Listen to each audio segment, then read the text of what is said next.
You dwelt at some length in your remarks earlier about the impact of the economic crash on the people you'd met going around the country.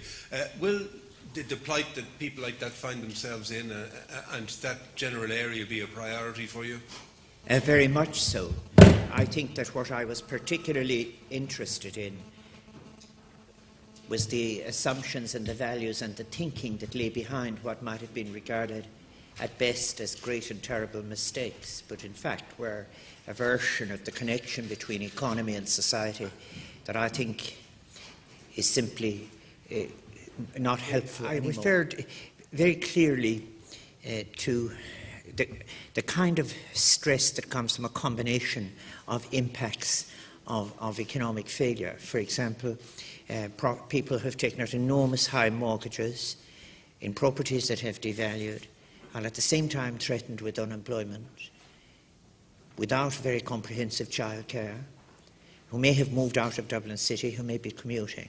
That's what I listened to.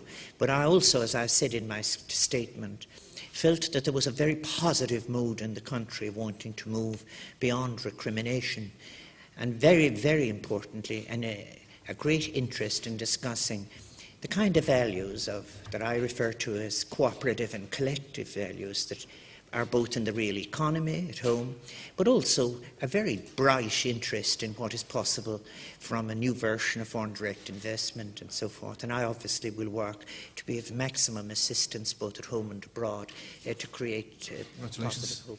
A difficult campaign, I would say, all the candidates have said. Can you provide some detail as to what your toughest moment during the campaign was? And can you clarify now, if possible, whether or not you will be seeking the office in 7 years' time? Thank you. All right, well, thank you very much, Nan, for that. It isn't my intention to serve a second term. I look forward to this one that I'm going into. Honest if I didn't say that there were times when the campaign was quite ageist. And I feel about that because I think it's nothing to do with me. I do things that lots of people don't even dream of doing in relation to intellectually and others. That it's that kind of restless person I am. But I felt it was wrong, and I think it almost dislodged the media coverage at certain stages where there was a certain amount of interest in my famous Colombian knee. I think that I hope I have put Buenaventura on the map at this stage, not to speak of Cali. But that was that. And then I think maybe there was one good thing that I knew, and that is I reached a certain point in the polls quite early on, and I stayed there, and the additions to that were in 2s and 3s and 4s, which meant that the vote was solid. And I think then, I was obviously concerned in the last week and a half, but I actually had noticed things turning back to my way really before the debate. I don't want to sound too egotistical, but I believe I did win the debates. On the radio and the television. Second, you mentioned in your speech you would like to take the suggestions of other candidates on board, and just to give us an idea of what they are and which ones you're suggested. I was listening really to, they were all nearly directed at either social inclusion strategies or youth employment strategies, and I will be looking at them.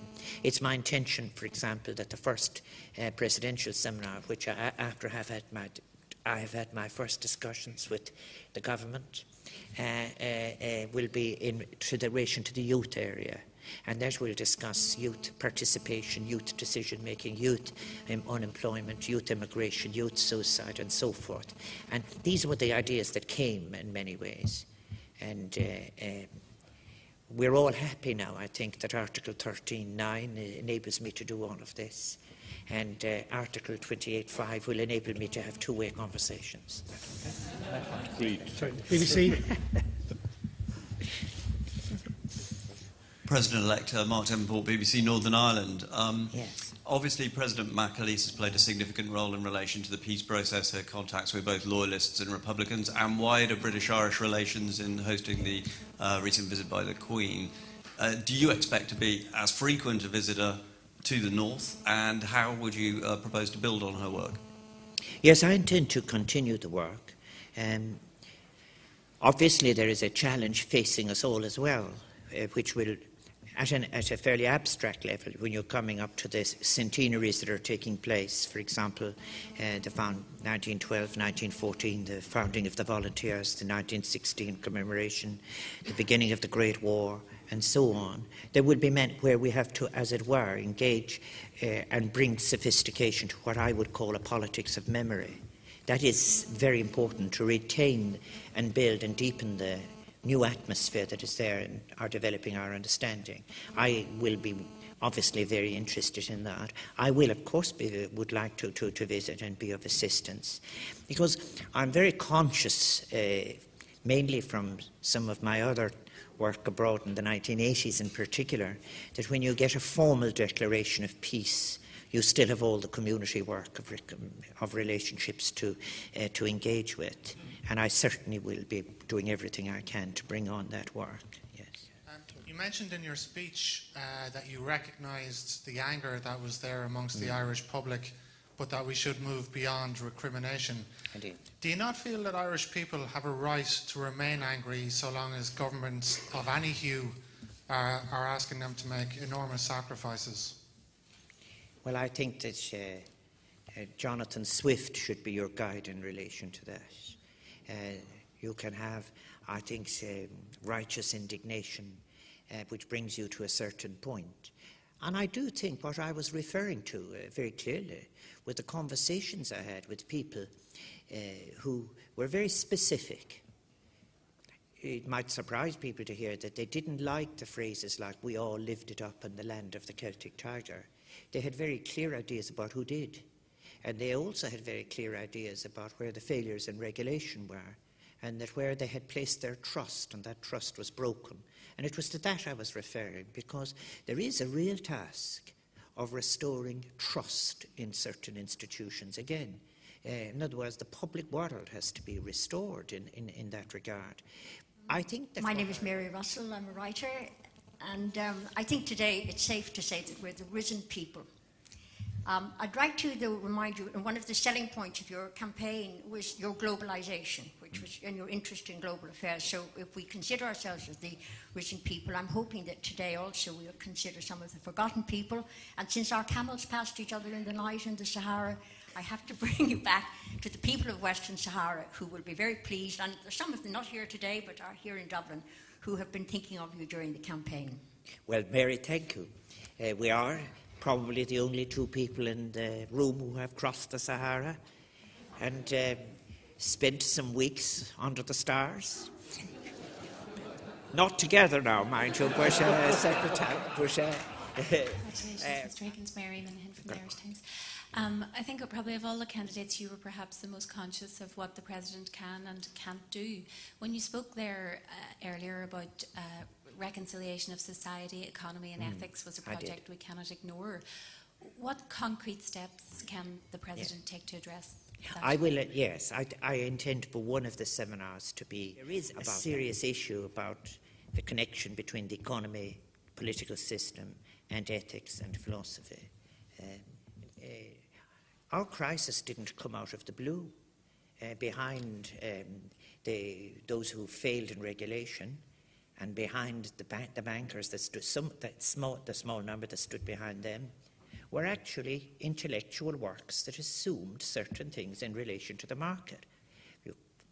Without being boring about it, those Friedrich von Hayek and others, and they later produced the Chicago School. That is important. So you have to think your way into a new space. And if I did nothing else, as someone who was from a farm, a three-roomed house that no one belonged to me, went to third level or anywhere, I lived by ideas all my life. And one thing you can take in the presidency is that ideas will be valued.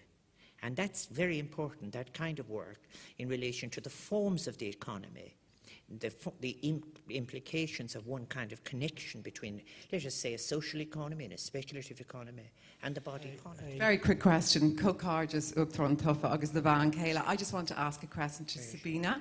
as the President-elect's wife. How do you feel at this moment, Sabina?